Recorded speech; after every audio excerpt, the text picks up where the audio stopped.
ਸਤਿ ਸ਼੍ਰੀ ਅਕਾਲ, ਸਵਾਗਤ ਹੈ ਤੁਹਾਡੇ ਸਾਰਿਆਂ ਦਾ NRI ਵਰਲਡ ਦੇ ਅੱਜ ਦੇ ਐਪੀਸੋਡ ਵਿੱਚ। ਮੈਂ ਹਾਂ ਜਸਲੀਨ ਕੌਰ। ਅੱਜ ਅਸੀਂ ਗੱਲ ਕਰਾਂਗੇ ਬ੍ਰਿਟਿਸ਼ ਕੋਲੰਬੀਆ ਦੇ ਕੁਝ ਅਹਿਮ ਮੁੱਦਿਆਂ ਬਾਰੇ। ਸ਼ੁਰੂਆਤ ਕਰਦੇ ਹਾਂ ਅੱਜ ਦੀ ਇਸ ਖਾਸ ਪੇਸ਼ਕਸ਼ ਦੀ। ਬੀਤੇ ਕਈ ਦਿਨਾਂ ਤੋਂ ਕੈਨੇਡਾ ਦੇ ਵੱਖ-ਵੱਖ ਸ਼ਹਿਰਾਂ ਦੇ ਵਿੱਚ ਨਸਲੀ ਹਿੰਸਾ ਦੀਆਂ ਕਈ ਘਟਨਾਵਾਂ ਸਾਹਮਣੇ ਆ ਰਹੀਆਂ ਹਨ, ਜਿਸ ਵਿੱਚ ਵੱਖ-ਵੱਖ ਕਮਿਊਨਿਟੀਜ਼ ਦੇ ਲੋਕਾਂ ਨੂੰ ਨਿਸ਼ਾਨਾ ਬਣਾਇਆ ਜਾ ਰਿਹਾ ਹੈ। ਇਸੇ ਦੇ ਨਾਲ ਨਜਿੱਠਣ ਲਈ ਫੈਡਰਲ ਸਰਕਾਰ ਵੱਲੋਂ ਬੀਤੇ ਦਿਨੀ ਇੱਕ ਸਮਿਟ ਵੀ ਰੱਖੀ ਗਈ ਸੀ, ਜੋ ਕਿ ਵਰਚੁਅਲੀ ਸੀ। ਇਸੇ ਸੰਬੰਧੀ ਪੇਸ਼ ਹੈ ਇੱਕ ਖਾਸ ਰਿਪੋਰਟ। ਕੈਨੇਡਾ ਦੇ ਵੱਖ-ਵੱਖ ਸ਼ਹਿਰਾਂ ਤੋਂ ਨਸਲੀ ਹਿੰਸਾ ਦੀਆਂ ਘਟਨਾਵਾਂ ਹੋਣ ਦੀ ਖਬਰ ਆ ਰਹੀ ਹੈ, ਜੋ ਕਿ ਬਹੁਤ ਮੰਦਭਾਗੀ ਗੱਲ ਹੈ। ਇਹਨਾਂ ਘਟਨਾਵਾਂ ਵਿੱਚ ਚਾਈਨੀਜ਼, ਸਿੱਖ ਕਮਿਊਨਿਟੀ ਅਤੇ ਖਾਸ ਕਰਕੇ ਮੁਸਲਿਮ ਕਮਿਊਨਿਟੀ ਨੂੰ ਨਿਸ਼ਾਨਾ ਬਣਾया गया है। पिछले 4 साल में 11 मुस्लिम्स जो कनाडा में रह रहे हैं वो शहीद हुए हैं और उन्होंने कोई एग्रेशन की वजह से उनको कुछ नहीं हुआ, ना उनकी लड़ाई थी।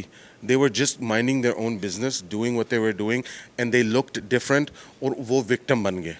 जी बिल्कुल ही बहुत ही दुख लगता है जब असी इस्लामोफोबिया का जो वाधा देख रहे हैं पूरे कैनेडा में। जो लंडन ओंटारियो में हादसा होया, एक फैमिली के 4 मैंबरों की मौत हो जानी, कतल किया जाना, मतलब अनफॉर्चुनेट। पर है कि एक आइसोलेटेड इंसीडेंट नहीं है जी, धुख रही है काफ़ी देर तो यह वाली समस्या इस्लामोफोबिया की, और उहदे काउंटर करना आई थिंक कि सरकारां दी जिम्मेवारी हैगी है। और मैनू खुशी हुई कि कल जो परसों सबमिट किया गया फैडरल गवर्नमेंट वालों टू काउंटर इस्लामोफोबिया, जिहदे विच काफ़ी ज़्यादा National Council of Canadian Muslims वालों भी रिकमेंडेशनस कीतियां गईयां, फैडरल सरकार लई भी, प्रोविंशियल सरकार लई भी। और मैनू इस गल का माण है कि असी as a provincial government are taking this issue racism का, इस्लामोफोबिया का बहुत ज़्यादा सीरीयसली, तो जिहड़ी रिकमेंडेशनस कीतियां गईयां असी उहदे ते काफ़ी ज़्यादा गौर कर रहे हैं। ओंटारियो सूबे ਵਿੱਚ ਵਾਪਰੀ ਘਟਨਾ, ਜਿਸ ਵਿੱਚ ਇੱਕੋ ਪਰਿਵਾਰ ਦੇ 4 ਜੀ ਕਤਲ ਕਰ ਦਿੱਤੇ ਗਏ ਅਤੇ ਹੁਣ BC ਸੂਬੇ ਦੇ ਸਰੀ ਸ਼ਹਿਰ ਵਿੱਚ ਇਸਲਾਮ ਵਿਰੋਧੀ ਸਾਈਨ ਨਜ਼ਰ ਆ ਰਹੇ ਹਨ। देखो जो इस्लामोफोबिया हेट क्राइम पिछले 2-3 सालों के काफ़ी वधिया, और खास करके आई थिंक US के जोड़ा डोनाल्ड ट्रंप होना दे अंडर जो रैटरिक काफ़ी वधिया, ਉਹਦੇ ਨਾਲ फैलाव काफ़ी हो गया। ਇਹਨੂੰ नत्थ पाना पैना सानू। इन्नी प्लूरलिस्टिक सोसाइटी जो असीं रहने आ, मल्टीकल्चर सोसाइटी, किसी ना विदकरा, चाहे वो एशियंस दे नाल कोविड करके इस वेले बहुत होया, चाहे वो सिखां नाल 9/11 च होया, जां मुसलमान भाईचारे नाल हुण फिर मुसलमान भाईचारे नाल हो रहा। सानू विजिलेंट रहना चाहिए, सानू सपोर्ट करनी चाहिए। सो असी सब तो पहला M103 मोशन पास करके एंटी इस्लामोफोबिया का किया, जिहदे विच असी स्टडी और उहदे इनू खत्म करने वास्ते और पैसे भी फंडिंग की एंटी रेसिज्म वास्ते। ये पिछले दिनों में प्राइम मिनिस्टर ने एक नेशनल समिट इस्लामोफोबिया पे जारी किया था, उस पर मैंने हिस्सा लिया था। उस पर उन्होंने क्लियर मैसेज दिया था कि हम मुसलमानों के साथ, रेशलाइज कम्युनिटीज़ के साथ हम खड़े होंगे। वैसे भी प्रोग्राम्स काफ़ी सारे हैं गवर्नमेंट में, बट अनफॉर्चुनेटली हमें वो एक्सेस करने में ज़रा मुश्किलात होती हैं, बिकॉज हमें पता नहीं है कि कौन कौन से प्रोग्राम्स हैं। ਮੈਨੂੰ ਲੱਗਦਾ ਕਿ ਕਿਤੇ ਨਾ ਕਿਤੇ ਆਪਣੇ ਜਿਹੜੀ ਟੋਲਰੈਂਸ ਆ ਜਿਹੜੀ ਘਟਦੀ ਜਾ ਰਹੀ ਆ, ਉਹ ਟੋਲਰੈਂਸ ਘਟਣ ਨਾਲ ਜਿਹੜੇ ਦੂਸਰੇ ਰਿਲੀਜਨ ਆ, ਦੂਸਰੀਆਂ ਕਮਿਊਨਿਟੀਜ਼ ਆ, ਉਹਨਾਂ ਨੂੰ ਅਸੈਪਟ ਕਰਨਾ ਔਖਾ ਹੋ ਰਿਹਾ। ਸੋ ਡਿਊਰਿੰਗ ਕੋਵਿਡ ਇਹ ਜਿਹੜੇ ਹੇਟ ਕ੍ਰਾਈਮਸ ਆ, ਚਾਹੇ ਉਹ ਕੋਵਿਡ ਨੂੰ ਲੈ ਕੇ ਜਿਹੜਾ ਉਹਦਾ ਨਾਂ ਚਾਈਨਾ ਵਾਇਰਸ ਲੈ ਲੈਣਾ, ਇਹ ਇੱਕ ਜਿਹੜੀ ਆਪਣੀ ਅਸੈਪਟੈਂਸ ਆ ਦੂਜਿਆਂ ਦੇ ਲਈ, ਉਹ ਘਟਦੀ ਜਾ ਰਹੀ ਆ, ਟੋਲਰੈਂਸ ਘਟਦੀ ਜਾ ਰਹੀ ਆ। ਇਸ ਕਰਕੇ ਜਿਹੜੇ ਆਪਣੇ ਇਹ ਬਹੁਤ ਅਨਫੋਰਚੂਨੇਟ ਆ। ਇਹ ਬਿਲਕੁਲ ਵੀ ਕਿਸੇ ਵੀ ਕਮਿਊਨਿਟੀ ਦੇ ਵਿੱਚ, ਕਿਸੇ ਵੀ ਰਿਲੀਜਨ ਨਾਲ, ਕਿਸੇ ਵੀ ਇਨਸਾਨ ਦੇ ਨਾਲ ਇਹ ਜਿਹੜੇ ਐਕਸੀਡੈਂਟਸ ਆ ਇੱਦਾਂ ਦੇ ਹੋਣੇ ਨਹੀਂ ਚਾਹੀਦੇ। ਚਾਹੇ ਉਹ ਸਰੀ ਦੇ ਵਿੱਚ ਮੌਸਕ ਦੇ ਰਿਲੇਟਡ ਉਹ ਐਕਸੀਡੈਂਟ ਹੋਇਆ, ਚਾਹੇ ਉਹ ਕਲੋਨਾ ਦੇ ਵਿੱਚ ਕਿਸੇ ਸਿਕਿਉਰਿਟੀ ਗਾਰਡ ਦੇ ਨਾਲ ਉਹ ਜਿਹੜਾ ਐਕਸੀਡੈਂਟ ਹੋਇਆ, ਉਹ ਬਿਲਕੁਲ ਵੀ ਮੈਂ ਪਰਸਨਲੀ ਕੰਡੈਮ ਕਰਦਾ ਕਿ ਇਹ ਜਿਹੜੇ ਐਕਸੀਡੈਂਟ ਆਪਾਂ ਨੂੰ ਐਜ਼ ਅ ਕਮਿਊਨਿਟੀ, ਕੈਨੇਡਾ ਜਿਹੜਾ ਆ ਇੱਕ ਕਲਰਫੁਲ ਕੰਟਰੀ ਆ, ਉਹ ਅਲੱਗ-ਅਲੱਗ ਬੈਕਗਰਾਊਂਡਸ ਤੋਂ, ਅਲੱਗ-ਅਲੱਗ ਕੰਟਰੀਜ਼ ਤੋਂ, ਅਲੱਗ-ਅਲੱਗ ਰਿਲੀਜਨਸ ਤੋਂ ਲੋਕ ਇੱਥੇ ਆ ਕੇ ਇਕੱਠੇ ਹੋ ਕੇ ਉਹਨਾਂ ਨੇ ਕੈਨੇਡਾ ਬਣਾਇਆ। ਮੇਨ ਚੀਜ਼ ਹੈ ਕਿ ਸਾਡੇ I think as a country ਦਾ ਜ਼ਰੂਰ ਸਾਡੇ ਕਾਨੂੰਨ ਸਖਤ, ਈਵਨ ਗਨ ਲਾਅ ਦੇ ਵਿੱਚ ਵੀ ਅਸੀਂ ਹੁਣ ਕਰ ਦਿੱਤਾ ਕਿ ਜੇ ਤੁਸੀਂ ਕੋਈ ਨਸਲਵਾਦੀ ਜਾਂ ਕੋਈ ਹੇਟ ਐਕਸਪ੍ਰੈਸ ਕਰਦੇ ਆ, ਤੁਹਾਡਾ ਗਨ ਲਾਇਸੈਂਸ ਪਹਿਲਾਂ ਹੀ ਖੋਇਆ ਜਾ ਸਕਦਾ। ਸੋ ਜੇ ਤੁਸੀਂ ਆਨਲਾਈਨ ਕਿਤੇ ਐਕਸਪ੍ਰੈਸ ਕੀਤਾ, ਨਾ ਕਿ ਵਾਰਦਾਤ ਹੋਣ ਤੋਂ ਬਾਅਦ ਲਈਏ, ਅਸੀਂ ਉਸ ਤੋਂ ਪਹਿਲਾਂ ਹੀ ਪ੍ਰੀਵੈਂਟਿਵਲੀ ਵੀ ਤੁਹਾਡੇ ਤੋਂ ਖੋ ਸਕਦੇ ਹਾਂ। ਇਸ ਟਾਈਪ ਆਫ ਚੀਜ਼ ਚੀਜ਼ ਕਾਨੂੰਨੀ ਤੌਰ ਤੇ ਅਸੀਂ ਕੀਤੇ, ਪਰ I think as a society ਜਿੱਦਾਂ ਇੱਥੇ ਬੱਚਿਆਂ ਨੇ ਜਾ ਕੇ ਗ੍ਰਫੀਟੀ ਲਾਉਣ ਦਾ ਯਤਨ ਕੀਤਾ ਸਾਰੇ ਡਿਫਰੈਂਟ ਕਮਿਊਨਿਟੀ, ਇੱਦਾਂ ਸਾਨੂੰ ਆਲਵੇਜ਼ ਜੇ ਕਿਤੇ ਵੀ ਅਸੀਂ ਬੱਸ ਦੇ ਵਿੱਚ ਬੈਠੇ ਆ ਜਾਂ ਤੁਰਦੇ ਆ ਕਿਸੇ ਨਾਲ ਨਫ਼ਰਤ ਇੱਦਾਂ ਹੁੰਦੀ ਆ, ਜੇ ਹੋਰ ਕੁਛ ਨਹੀਂ ਉਹਦੇ ਨਾਲ ਹੀ ਜਾ ਕੇ ਖੜ ਜਾਓ ਹੈ ਨਾ, ਉਹਨੂੰ ਸਹਾਰਾ ਹੋ ਜਾਂਦਾ ਕਿ ਮੇਰੇ ਨਾਲ ਹਾਂ ਖੜਦੇ ਆ, ਉਹਦੇ ਨਾਲ ਜਿਹੜੀ ਨਸਲਵਾਦੀ ਆਪੇ ਖਤਮ ਹੋ ਜੂਗੀ। ਯਾਰ ਸਖਤ ਐਕਸ਼ਨ ਕਰੋ, ਜਦੋਂ ਆਪਾਂ ਕੈਮਰੇ ਨਾਲ ਵੀਡੀਓ ਕਰਦੇ ਆ ਨਾਲ ਦੀ ਨਾਲ ਇਹ ਵੀ ਕਰੋ ਕਿ ਉਹਨੂੰ ਸਪੋਰਟ ਕਰੋ, ਔਰ ਤਾਂ ਕਿ ਉਹ ਬੰਦੇ ਤੇ ਕਾਰਵਾਈ ਹੋਵੇ ਜਿਹੜਾ ਨਸਲਵਾਦੀ ਕਰਦਾ, ਤਾਂ ਜਿਹੜਾ ਵਿਕਟਮ ਆ ਉਹਨੂੰ ਥੋੜੀ ਸਪੋਰਟ ਮਿਲਣੀ ਚਾਹੀਦੀ ਉਸ ਵੇਲੇ। ਕੋਵਿਡ-19 ਨੂੰ ਚਾਈਨੀਜ਼ ਕਮਿਊਨਿਟੀ ਨਾਲ ਜੋੜਨ, ਕਲੋਨਾ ਵਿੱਚ ਸਿੱਖ ਸਿਕਿਉਰਿਟੀ ਗਾਰਡ ਨੂੰ ਕੈਨੇਡਾ ਛੱਡ ਕੇ ਜਾਣ, ਮੁਸਲਿਮ ਕਮਿਊਨਿਟੀ ਤੇ ਟਾਰਗੇਟ ਹਮਲੇ ਹੋਣ ਅਤੇ ਇੰਡੀਜਨਸ ਬੱਚਿਆਂ ਦੇ ਰਿਮੇਨਸ ਮਿਲਣ ਦੇ ਨਾਲ ਕੈਨੇਡਾ ਦਾ ਅਕਸ਼ ਸੰਸਾਰ ਭਰ ਵਿੱਚ ਖਰਾਬ ਹੋ ਰਿਹਾ ਹੈ। ਕੈਨੇਡਾ ਵਿੱਚ ਘਰਾਂ ਦੀਆਂ ਕੀਮਤਾਂ ਲਗਾਤਾਰ ਵਧ ਰਹੀਆਂ ਹਨ, ਜਿਸ ਦੇ ਨਾਲ ਅਫੋਰਡੇਬਲ ਹਾਊਸਿੰਗ ਇੱਕ ਗੰਭੀਰ ਮਸਲਾ ਬਣਿਆ ਹੋਇਆ ਹੈ। ਇਸੇ ਸੰਬੰਧੀ ਫੈਡਰਲ ਸਰਕਾਰ ਵੱਲੋਂ ਵੱਖ-ਵੱਖ ਸੂਬਿਆਂ ਦੇ ਵਿੱਚ ਕਈ ਅਹਿਮ ਐਲਾਨ ਕੀਤੇ ਜਾ ਰਹੇ ਹਨ ਤੇ ਅਜਿਹਾ ਹੀ ਇੱਕ ਐਲਾਨ ਬ੍ਰਿਟਿਸ਼ ਕੋਲੰਬੀਆ ਦੇ ਵਿੱਚ ਵੀ ਬੀਤੇ ਦਿਨੀ ਕੀਤਾ ਗਿਆ। ਕੈਨੇਡਾ ਵਿੱਚ ਅਫੋਰਡੇਬਲ ਹਾਊਸਿੰਗ ਦਾ ਮੁੱਦਾ ਬਹੁਤ ਗੰਭੀਰ ਮੁੱਦਾ ਹੈ। ਦਿਨੋਂ ਦਿਨ ਵੱਧ ਰਹੀ ਮਹਿੰਗਾਈ ਵਿੱਚ ਘਰ ਲੈਣਾ ਅਤੇ ਰੈਂਟ ਅਫੋਰਡ ਕਰਨਾ ਬਹੁਤ ਮੁਸ਼ਕਲ ਹੁੰਦਾ ਜਾ ਰਿਹਾ ਹੈ, ਜਿਸ ਦੇ ਮੱਦੇਨਜ਼ਰ ਫੈਡਰਲ ਸਰਕਾਰ ਵੱਲੋਂ ਅਫੋਰਡੇਬਲ ਹਾਊਸਿੰਗ ਲਈ ਫੰਡਿੰਗ ਦਿੱਤੀ ਗਈ ਹੈ। ਸੋ ਰੈਪਿਡ ਹਾਊਸਿੰਗ ਇਨੀਸ਼ੀਏਟਿਵ ਹੈ, ਇਹ ਅਸੀਂ ਲਾਸਟ ਈਅਰ ਅਨਾਊਂਸ ਕੀਤਾ ਸੀਗਾ। ਇਹ ਹੈਗਾ ਫੰਡਿੰਗ ਜਿਹਨਾਂ ਅਸੀਂ ਜਲਦੀ ਜਿਹੜੇ ਲੋੜਵੰਦ ਲੋਕ ਆ ਉਹਨਾਂ ਵਾਸਤੇ ਰਿਹਾਇਸ਼ ਕ੍ਰੀਏਟ ਕਰ ਸਕਦੇ ਹਾਂ, ਔਰ ਇਹ ਸਿੱਧੀ ਫੰਡਿੰਗ ਜਿਹੜੀ ਆ ਇਹ ਸਿਟੀਜ਼ ਨੂੰ ਮਿਲਦੀ ਆ। ਸੋ ਸ਼ਹਿਰਾਂ ਨੂੰ ਰਾਈਟ ਵੇ ਪੈਸਾ ਮਿਲ ਜਾਂਦਾ ਐਜ਼ ਲੌਂਗ ਐਜ਼ ਉਹ 10 ਤੋਂ 12 ਮਹੀਨਿਆਂ ਦੇ ਵਿੱਚ ਉਹ ਹਾਊਸਿੰਗ ਪ੍ਰੋਡਿਊਸ ਕਰਨ। ਸੋ ਇਹ ਪਹਿਲਾ ਜਿਹੜਾ ਇਨੀਸ਼ੀਏਟਿਵ ਸੀਗਾ ਉਹ ਸਰੀ ਦੇ ਵਿੱਚ ਹੋਇਆ ਸੀਗਾ।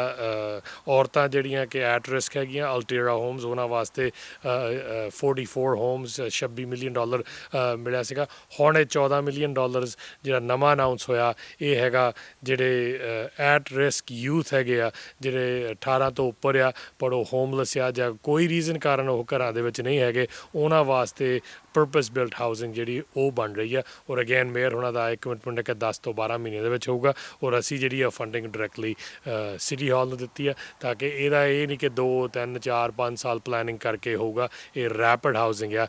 ਸੋ ਇਹ city of Surrey one of the largest recipient ਰਿਹਾ। ਰੈਪਿਡ ਹਾਊਸਿੰਗ ਇਨੀਸ਼ੀਏਟਿਵ ਫੰਡਿੰਗ ਵਿੱਚ ਜਿੱਥੇ ਕੈਨੇਡਾ ਸਰਕਾਰ ਆਪਣਾ ਹਿੱਸਾ ਪਾ ਰਹੀ ਹੈ, ਉੱਥੇ ਸਿਟੀ ਆਫ ਸਰੀ ਵੀ ਬਣਦਾ ਹਿੱਸਾ ਪਾ ਕੇ ਸਰੀ ਵਿੱਚ ਅਫੋਰਡੇਬਲ ਹਾਊਸਿੰਗ ਦੇ ਪ੍ਰੋਜੈਕਟ ਪੂਰੇ ਕਰ ਰਹੀ ਹੈ। ਵੈਲ ਸਾਨੂੰ ਫੈਡਰਲ ਗਵਰਨਮੈਂਟ ਨੇ ਬਹੁਤ ਜ਼ਿਆਦਾ ਫੰਡਿੰਗ ਪਿਛਲੇ 1 ਸਾਲ 1.5 ਸਾਲ ਦੇ ਵਿੱਚ ਬਹੁਤ ਫੈਡਰਲ ਤੇ ਪ੍ਰੋਵਿੰਸ਼ੀਅਲ ਫੰਡਿੰਗ ਅਵੇਲੇਬਲ ਹੋਈ ਸਰੀ ਨੂੰ। ਉਹ ਸੀਗੀ ਹਾਊਸਿੰਗ, ਸੋਸ਼ਲ ਹਾਊਸਿੰਗ ਨੂੰ ਲੈ ਕੇ। 2 ਵੀਕ ਪਹਿਲੇ ਵੀ ਜਿਹੜੇ ਮਿਨਿਸਟਰ ਹੁਸੈਨ ਆਏ ਸੀ ਸਰੀ ਦੇ ਵਿੱਚ, ਸਾਡੇ ਜਿਹੜੇ ਲੋਕਲ ਐਮਪੀਸ ਹੈਗੇ ਆ ਉਹਨਾਂ ਦੇ ਨਾਲ ਉਹਨਾਂ ਨੇ $13 ਮਿਲੀਅਨ ਸੋਸ਼ਲ ਹਾਊਸਿੰਗ ਲਈ ਉਹਨਾਂ ਨੇ ਸਰੀ ਨੂੰ ਗ੍ਰਾਂਟ ਦਿੱਤੀ ਸੀ। $13 ਮਿਲੀਅਨ ਦੀ ਉਹਦੀ ਫੰਡਿੰਗ ਆਈ ਸੀ। ਸੋ ਉਸ ਤੋਂ ਪਹਿਲਾਂ ਵੀ ਪ੍ਰੋਜੈਕਟ $35 ਮਿਲੀਅਨ ਇੱਕ ਵਾਰੀ ਆਇਆ ਸੀ। ਉਸ ਤੋਂ ਪਹਿਲਾਂ ਵੀ ਇੱਦਾਂ $10 ਮਿਲੀਅਨ $15 ਮਿਲੀਅਨ ਦੇ 4 ਜਿਹੜੇ ਪ੍ਰੋਜੈਕਟ ਆ ਹੁਣ ਇਸ ਟਾਈਮ ਚੱਲ ਰਹੇ ਨੇ ਸੋਸ਼ਲ ਹਾਊਸਿੰਗ ਦੇ ਸਰੀ ਦੇ ਵਿੱਚ, ਜਿਹੜੇ ਅੰਡਰ ਕੰਸਟਰਕਸ਼ਨ ਨੇ। I think over about 100+ units ਦੇ ਜਿਹੜੇ ਉਹ 4 ਪ੍ਰੋਜੈਕਟਸ ਹੈਗੇ ਆ ਉਹ ਚੱਲ ਰਹੇ ਨੇ। $13 ਮਿਲੀਅਨ ਦੀ ਫੰਡਿੰਗ ਇਹ 2 ਵੀਕ ਪਹਿਲੇ ਆਈ ਹੈ। ਸੋ ਉਹਦੇ ਨਾਲ ਵੀ ਜਿਹੜਾ ਇਹ ਸੋਸ਼ਲ ਹਾਊਸਿੰਗ ਦੀ ਟੁਵਰਡਸ ਜਾਊਗੇ ਤਾਂ ਕਿ ਜਿਹੜੇ ਆਪਣੇ ਇੱਥੇ ਪ੍ਰੋਬਲਮਸ ਹੈਗੀਆਂ, ਜੇ ਹਾਊਸਿੰਗ ਦੀ ਪ੍ਰੋਬਲਮ, ਲੋ ਇਨਕਮ ਫੈਮਲੀਜ਼ ਨੂੰ ਕੋਈ ਪ੍ਰੋਬਲਮਸ ਹੈਗੀਆਂ, ਉਹਨਾਂ ਲਈ ਇਹ ਹੈਲਪ ਕਰੂਗੇ ਪ੍ਰੋਜੈਕਟਸ। ਸੋ ਫੈਡਰਲ ਗਵਰਨਮੈਂਟ ਨੇ ਬਹੁਤ ਜ਼ਿਆਦਾ ਇੱਥੇ ਸਾਡੇ ਨਾਲ ਸਿਟੀ ਆਫ ਸਰੀ ਦੇ ਨਾਲ ਕੰਮ ਕੀਤਾ ਲਾਸਟ 1.5 ਸਾਲ ਦੇ ਵਿੱਚ, ਤਾਂ ਕਿ ਉਹ ਸ਼ੋਰ ਕੀਤਾ ਜਾਵੇ ਕਿ ਹਾਊਸਿੰਗ ਦੀ ਕੋਈ ਵੀ ਪ੍ਰੋਬਲਮ ਨਹੀਂ ਹੈ, ਸਪੈਸ਼ਲੀ ਲੋ ਇਨਕਮ ਜਾਂ ਜਿਨ੍ਹਾਂ ਨੂੰ ਇਸ ਟਾਈਮ ਜ਼ਿਆਦਾ ਜ਼ਰੂਰਤ ਹੈ। ਕੀ ਇਸ ਦੇ ਵਿੱਚ ਸਿਟੀ ਆਫ ਸਰੀ ਜਾਂ ਫੈਡਰਲ ਦਾ ਹੀ ਹੈਗਾ ਕਿ ਪ੍ਰੋਵਿੰਸ਼ੀਅਲ ਗਵਰਨਮੈਂਟ ਵੀ ਹਿੱਸਾ ਪਾ ਰਹੀ? ਨਹੀਂ, ਜਦੋਂ ਵੀ ਕੋਈ ਵੀ ਇਦਾਂ ਦਾ ਵੱਡਾ ਪ੍ਰੋਜੈਕਟ ਆਉਂਦਾ ਉਦੋਂ ਤਿੰਨੋਂ ਲੈਵਲ ਦੀਆਂ ਜਿਹੜੀਆਂ ਗਵਰਨਮੈਂਟਸ ਆ ਉਹ ਰਲ ਕੇ ਕੰਮ ਕਰਦੀਆਂ। ਪ੍ਰੋਵਿੰਸ਼ੀਅਲ ਦੀਆਂ ਫੰਡਿੰਗਸ ਵੀ ਟਾਈਮ ਟੂ ਟਾਈਮ ਮਿਲਦੀਆਂ ਰਹਿੰਦੀਆਂ ਨੇ। ਸੋ ਇਸ ਵਾਰ ਜਿਹੜੇ 2 ਵੀਕ ਪਹਿਲੇ ਫੰਡਿੰਗ ਹੋਈ ਸੀ ਇਹ ਫੈਡਰਲ ਗਵਰਨਮੈਂਟ ਦੀ ਫੰਡਿੰਗ ਸੀ $13 ਮਿਲੀਅਨ ਦੀ। ਸੋ ਪ੍ਰੋਵਿੰਸ਼ੀਅਲ ਫੰਡਿੰਗਸ ਵੀ ਆਉਂਦੀਆਂ ਰਹਿੰਦੀਆਂ ਲੋ ਇਨਕਮ ਲਈ, ਸੋਸ਼ਲ ਹਾਊਸਿੰਗ ਲਈ। ਸੋ ਗ੍ਰਾਂਟਸ ਅਵੇਲੇਬਲ ਹੁੰਦੀਆਂ ਰਹਿੰਦੀਆਂ ਟਾਈਮ ਟੂ ਟਾਈਮ। ਤੇ ਸਰੀ ਦੇ ਵਿੱਚ ਪਿਛਲੇ 2 ਸਾਲ ਦੇ ਵਿੱਚ 4 ਜਿਹੜੇ ਪ੍ਰੋਜੈਕਟ ਜਿੱਦਾਂ ਮੈਂ ਦੱਸ ਕੇ ਹਟਾਂ ਕਿ ਅੰਡਰ ਕੰਸਟਰਕਸ਼ਨ ਨੇ, ਤੇ ਹੋਰ ਆਉਣ ਵਾਲੇ ਟਾਈਮ ਦੇ ਵਿੱਚ ਵੀ ਸਿਟੀ ਜਗ੍ਹਾ ਦੇਖ ਰਹੀ ਹੈ ਕਿ ਕਿੱਥੇ ਜਿਹੜੀ ਹੋਰ ਹਾਊਸਿੰਗ ਆ ਉਹ ਕੰਸਟਰਕਟ ਕੀਤੀ ਜਾ ਸਕੇ ਤਾਂ ਕਿ ਉਹ ਜਿਹੜੀਆਂ ਫੈਮਲੀਜ਼ ਆ ਉਹਨਾਂ ਦੀ ਹੈਲਪ ਹੋ ਸਕੇ। ਸਾਡੇ ਦੇਖਣ ਵਾਲਿਆਂ ਨੂੰ ਤੁਸੀਂ ਦੱਸ ਸਕਦੇ ਹੋ ਕਿ ਕਿਹੜੇ ਸਰੀ ਦੇ ਵਿੱਚ ਕਿੱਥੇ ਪ੍ਰੋਜੈਕਟ ਬਣ ਰਹੇ? ਜੀ ਬਿਲਕੁਲ। ਹੁਣ ਇੱਕ project 80th and king George ਦੇ ਕਾਰਨਰ ਤੇ ਇੱਕ ਬਣ ਰਿਹਾ, ਇੱਕ ਪ੍ਰੋਜੈਕਟ 104 ਐਂਡ ਸੁਪਰ ਸਟੋਰ ਦੇ ਲਾਗੇ ਬਿਲਕੁਲ ਬਣ ਰਿਹਾ, ਇੱਕ ਪ੍ਰੋਜੈਕਟ ਗਿਲਫਰਡ ਦੇ ਵਿੱਚ, ਇੱਕ ਪ੍ਰੋਜੈਕਟ ਨਾਰਥ ਸਰੀ ਜਿੱਥੇ ਨਾਰਥ ਸਰੀ ਆਈਸ ਰਿੰਕਸ ਨਵੀਆਂ ਬਣੀਆਂ ਨੇ ਉੱਥੇ ਇੱਕ ਪ੍ਰੋਜੈਕਟ ਬਣ ਰਿਹਾ। ਸੋ 4th ਗ੍ਰੀਨ ਟਿੰਬਰਸ ਦੇ ਏਰੀਆ ਦੇ ਵਿੱਚ ਬਣ ਰਿਹਾ। ਸੋ 4 ਪ੍ਰੋਜੈਕਟ ਜਿਹੜੇ ਅੰਡਰ ਕੰਸਟਰਕਸ਼ਨ ਹੈਗੇ ਇਸ ਟਾਈਮ। ਕੈਨੇਡਾ ਭਰ ਵਿੱਚ 4500 ਨਵੇਂ ਘਰ ਬਣਾਉਣ ਦੇ ਨਾਲ ਕੈਨੇਡਾ ਸਰਕਾਰ ਵੱਲੋਂ ਕਕਵਿਟਲਮ ਸ਼ਹਿਰ ਵਿੱਚ YMCA ਬਿਲਡਿੰਗ, ਪੁਲਿਸ ਸਟੇਸ਼ਨ ਅਤੇ ਪਾਰਕ ਵੀ ਬਣਾਏ ਜਾ ਰਹੇ ਹਨ। NRI ਵਰਲਡ ਵਿੱਚ ਫਿਲਹਾਲ ਸਮਾਂ ਹੋ ਗਿਆ ਇੱਕ ਛੋਟੀ ਜਿਹੀ ਬ੍ਰੇਕ ਦਾ। ਬ੍ਰੇਕ ਤੋਂ ਬਾਅਦ ਵੀ ਸਾਡੀ ਇੱਕ ਖਾਸ ਪੇਸ਼ਕਸ਼ ਇਸੇ ਤਰ੍ਹਾਂ ਜਾਰੀ ਰਹੇਗੀ। ਜਲਦ ਹਾਜ਼ਰ ਹੁੰਦੇ ਹਾਂ।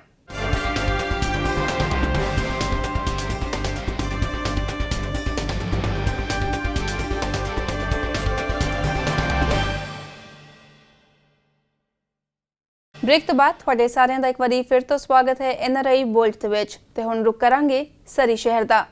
ਸਾਲ 2022 ਦੇ ਵਿੱਚ ਸਰੀ ਸਿਟੀ ਦੇ ਆਪਰੇਸ਼ਨਸ RCMP ਤੋਂ ਲੈ ਕੇ ਸਰੀ ਪੁਲਿਸ ਨੂੰ ਸੌਂਪੇ ਜਾਣਗੇ, ਜਿਸ ਲਈ ਸਰੀ ਪੁਲਿਸ ਵਿਭਾਗ ਦੇ ਵਿੱਚ ਤੇਜ਼ੀ ਦੇ ਨਾਲ ਪੁਲਿਸ ਅਧਿਕਾਰੀਆਂ ਦੀ ਭਰਤੀ ਕੀਤੀ ਜਾ ਰਹੀ ਹੈ। ਸਰੀ ਪੁਲਿਸ ਵੱਲੋਂ ਕਦੋਂ ਆਪਰੇਸ਼ਨਸ ਸ਼ੁਰੂ ਹੋਣਗੇ ਅਤੇ ਪੈਟਰੋਲਿੰਗ ਸ਼ੁਰੂ ਕੀਤੀ ਜਾਏਗੀ, ਇਸ ਸੰਬੰਧੀ ਪੇਸ਼ ਹੈ ਇੱਕ ਖਾਸ ਰਿਪੋਰਟ। ਸਰੀ ਦੇ ਵਿੱਚ ਸਰੀ ਪੁਲਿਸ ਦੀ ਭਰਤੀ ਬਹੁਤ ਤੇਜ਼ੀ ਦੇ ਨਾਲ ਹੋ ਰਹੀ ਹੈ, ਜਿਸ ਨੂੰ ਲੈ ਕੇ ਡਗ ਮਕਲਮ ਸਿਟੀ ਆਫ ਸਰੀ ਦੇ ਮੇਅਰ ਅਤੇ ਉਹਨਾਂ ਦੀ ਪੂਰੀ ਕੌਂਸਲ ਦੇ ਵਿੱਚ ਕਾਫੀ ਖੁਸ਼ੀ ਦੀ ਲਹਿਰ ਹੈ। ਗੱਲਬਾਤ ਕਰਦੇ ਹਾਂ ਸਿਟੀ ਕੌਂਸਲ ਮਨਦੀਪ ਨਾਗਰਾ ਉਹਨਾਂ ਦੇ ਨਾਲ ਕਿ ਕਿੰਨੀ ਕੁ ਤੇਜ਼ੀ ਦੇ ਨਾਲ ਭਰਤੀ ਹੋ ਰਹੀ ਹੈ ਤੇ ਕਦ ਤੱਕ ਜੋ ਸਰੀ ਪੁਲਿਸ ਹੈਗੀ ਉਹਨਾਂ ਨੂੰ ਆਪਾਂ ਸਰੀ ਦੀਆਂ ਸੜਕਾਂ ਤੇ ਦੇਖ ਸਕਾਂਗੇ। well ਇਸ ਟਾਈਮ ਸਾਡੇ ਕੋਲ ਜਿਹੜੇ ਹਾਇਰ ਲੈਵਲ ਦੇ ਰੈਂਕਸ ਦੇ ਆਫੀਸਰਸ ਹੈਗੇ ਆ ਜਿਹੜੇ ਉਹ about 75 to 80 officers already hire ਹੋ ਚੁੱਕੇ ਨੇ। ਉਹਨਾਂ ਨੇ ਕੱਲ ਵਿੱਚ ਜਿਹੜੀ ਸੀਗੀ ਕੱਲ ਥਰਸਡੇ ਉਹਨਾਂ ਨੇ ਆਪਣੀ ਸਵੇਰਿੰਗ ਸੈਰਮਨੀ ਸੀ ਉਹਨਾਂ ਨੇ ਉਹ ਅੰਡਰ ਓਥ ਹੈ ਹੁਣ ਇਸ ਟਾਈਮ। ਸੋ ਬਹੁਤ ਜਲਦੀ ਇੱਕ ਆਪਰੇਸ਼ਨਲ ਜਿਹੜੀ ਗ੍ਰੀਨ ਲਾਈਟ ਹੈ ਉਹਦੀ ਵੇਟ ਕਰ ਰਹੇ ਨੇ। ਉਹਦੇ ਵਿੱਚ ਕਿਉਂਕਿ ਪ੍ਰੋਵਿੰਸ ਨੇ ਸਿਕਿਉਰ ਕਰਨਾ ਹੁੰਦਾ ਕਿ ਸਾਡੇ ਕੋਲ ਜਿਹੜੀ ਇਕਵਿਪਮੈਂਟ ਹੈਗੀ ਆ, ਚਾਹੇ ਉਹ ਕਾਰਸ ਆ, ਗਨਸ ਆ, ਬੈਜਸ ਆ, ਯੂਨੀਫਾਰਮਸ ਆ, ਉਹ ਸਾਰਾ ਕੁਝ ਅਵੇਲੇਬਲ ਹੈਗਾ। ਜਦੋਂ ਉਹ ਉਹਨਾਂ ਨੇ ਇੱਕ ਵਾਰ ਸਾਰਾ ਉਹਨਾਂ ਨੇ ਸਿਕਿਉਰ ਕਰ ਲਿਆ ਕਿ ਯੈਸ ਸਾਡੇ ਕੋਲ ਸਾਰਾ ਕੁਝ ਹੈਗਾ, ਉਸ ਤੋਂ ਬਾਅਦ ਜਿਹੜੀ ਆਪਰੇਸ਼ਨਲ ਜਿਹੜੀ ਗ੍ਰੀਨ ਲਾਈਟ ਹੈ ਸਾਨੂੰ ਜਦੋਂ ਮਿਲ ਗਈ, ਆਫੀਸਰਸ ਉਹ ਰੈਡੀ ਨੇ ਸਰੀ ਦੀ ਸਟਰੀਟਸ ਤੇ ਪੈਟਰੋਲਿੰਗ ਵਾਸਤੇ। ਸੋ ਮੈਨੂੰ ਲੱਗਦਾ ਕਿ ਹੋਰ ਵਿਦਿਨ ਨੈਕਸਟ ਫਿਊ ਵੀਕਸ ਜਿਹੜੀ ਪੈਟਰੋਲਿੰਗ ਆ ਸਰੀ ਪੁਲਿਸ ਦੀ ਉਹ ਆਪਣੇ ਸਰੀ ਦੇ ਵਿੱਚ ਸਟਾਰਟ ਹੋ ਜੂਗੀ।